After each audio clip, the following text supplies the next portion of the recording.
வணக்கம் தலைவா, அனைவருக்கும் இனிய வணக்கம். இன்றைக்கி நம்ம இந்த வீடியோவில் எதை பற்றி பார்க்க போகிறோம் அப்படின்னு பார்த்தீங்கன்னா, டிஆர்பி மற்றும் பள்ளி கல்வித்துறையில் வந்திருக்க முக்கியமான தகவல்களை பற்றி இந்த வீடியோவில் முழுமையாக நம்ம பார்க்கலாங்க. தமிழக தொடக்க கல்வித்துறையின் கீழ் 1500 பள்ளிகளில் புதிய ஆசிரியர்களுடைய நியமனம் குறித்த ஒரு அரசாணை. பல்வேறு குழப்பங்களுக்கு பிறகு இந்த அரசாணையில் என்ன தான் இருக்குது அப்படின்றத பற்றி தான் இந்த வீடியோவில் பார்க்கலாம். ஏன் மக்கள் எல்லாமே இந்த அரசாணை வேண்டான்றாங்க அதை பற்றி நம்ம பார்க்கலாம். இடைநிலை ஆசிரியர்களுக்கு உண்டான காலி பணியிடங்கள் வெளியிட்டாங்க. எஸ்ஜிடி நோட்டிஃபிகேஷன் எப்போ வரும்? 1000+500 இடைநிலை ஆசிரியர் காலி பணியிடங்கள், ஆசிரியர்களுடைய நேரடி நியமனத்தை நாங்கள் கொடுப்போம் அப்படின்றத சொல்லிட்டாங்க. ஸோ எஸ்ஜிடியுடைய நோட்டிஃபிகேஷன் உங்களுக்கு தயாராகுங்க.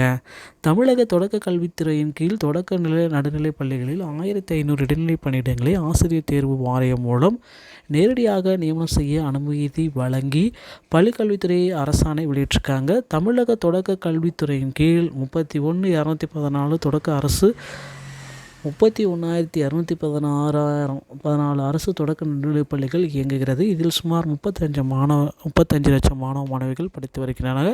கொரோனா பரவலுக்கு பிறகு அரசு பள்ளிகளில் சுமார் 5 லட்சம் மாணவர்கள் புதிதாக வந்தார்கள். அதில் 1 முதல் 5 வகுப்பு வரை மட்டுமே 2.8 லட்சம் பேர்.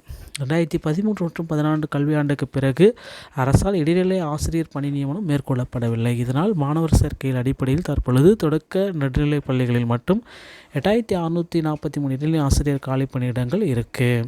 இவற்றை சமாளிக்க தொகுப்பு ஊதியத்தில் பட்டதாரிகள் நியமிக்கப்பட்டு மாணவர்களுக்கு கற்றல் கற்பித்தல் பணிகள் மேற்கொள்ளப்பட்டது. தற்சமயம் பார்த்திங்கன்னா, இதை குறித்து பள்ளிக்கல்வித்துறை செயலர் குருபரன் வெளியிட்டுள்ள அறிக்கையில் 1000 முதற்கட்டமாக 1000 இடைநிலை ஆசிரியர்கள் தேர்வு வாரியம் மூலம் நியமனம் செய்ய அரசு உத்தரவிட்டிருக்காங்க. தற்பொழுது கூடுதலாக 500 இடைநிலை ஆசிரியர் பணியிடங்களை நிரப்பிக்கொள்ளுமாறு ஒரு ஆணையை கொடுத்துருக்காங்க. அதற்கு முன்பாக ஒருங்கிணைந்த நிதி மற்றும் மனிதவள மேலாண்மை அமைப்பால் அனுமதிக்கப்பட்ட அளவை விட உபரியாக இருக்கும் ஆசிரியர் பணியிடங்களை அதிக உங்களுடைய இடங்களில் 100க்கும் மேற்பட்ட மாணவர்கள் எண்ணிக்கை பணி நிரவல் செய்யலாம். 5 ஆண்டு பார்த்திங்கன்னா ஒரே பள்ளிக்கு பணிபுரியணும். ஸோ இந்த அரசாணையை வேண்டாம் அப்படின்ட்டு பதவி உயர்வு எங்களுக்கு லேக் ஆகுது அப்படின்ட்டு இடைநிலை ஆசிரியர்கள் எல்லாமே குதிச்சிருக்காங்க. ஸோ அடுத்தடுத்து பார்த்திங்கன்னா இந்த அரசாணையை மாற்றியமைக்கிறதுக்கு முக்கியமான அறிவிப்புகள் வெளியாகும் அப்படின்றத எதிர்பார்க்கலாங்க. ஸோ நடப்பு நிகழ்வுகளை பொறுத்த வரைக்கும் இந்த அரசாணையினால் ஒரு தரப்பு ஆசிரியர்கள் மகிழ்ச்சி, பல்வேறு தரப்பு ஆசிரியர்கள் எல்லாமே சோகத்தில் மூழ்கியிருக்காங்க.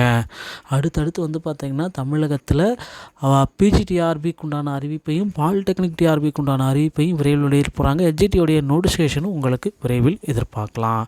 டிஆர்பி மற்றும் பள்ளி கல்வித்துறை சொந்தமான செய்திகள் அனைத்தையும் உடனுக்குடன் பெற நம்ம சேனலோடு இணைந்திருங்கள்.